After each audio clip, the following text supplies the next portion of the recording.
30 дена кризна состојба прогласи владата за да се справи со енергетската криза во Македонија. Одлуката, според министерот за економија Крешник Бектеши, не е за да се воведат рестрикции на струја, туку да им се помогне на македонските енергетски компании, и тоа со 65 милиони евра. Министерот не ја исклучува можноста цената на струјата за домакинствата да се зголеми од 1 јануари.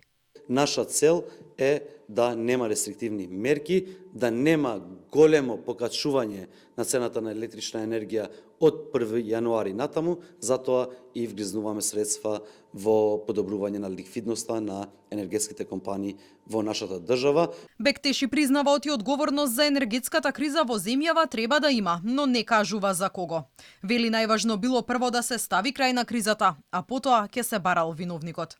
Моje лично мислење е дека треба да има одговорност, но првично треба да се справуваме со енергетската криза, а откако ќе се справуваме, ќе ги донесеме соодветните мерки како што денеска направивме, секако дека ќе седнеме и ќе разговараме и за конкретна одговорност и кој потврдил во делот на намалување на домашното производство во нашата држава.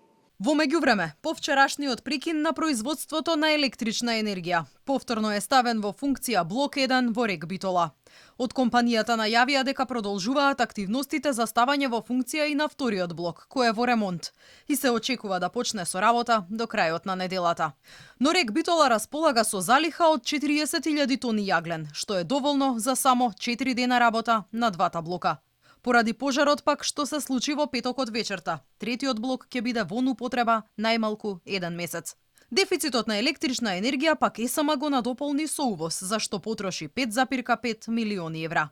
Од опозицијата обвинуваат за недомакинско работење. Велат, наместо Рек Битола да произведува, а државата да продава скапа струја. Надлежните увезуваат по цени и до 5 пати поскапи.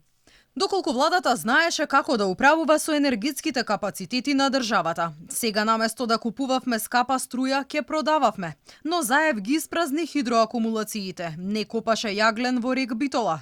Рек Ослома и го оставија на забот на времето, а ТЕЦ Неготино не е подготвен. Реагираат преку соопштенија од ВМРО ДПМН и додаваат дека крајната сметка сепак ќе падне врз грбот на граѓаните.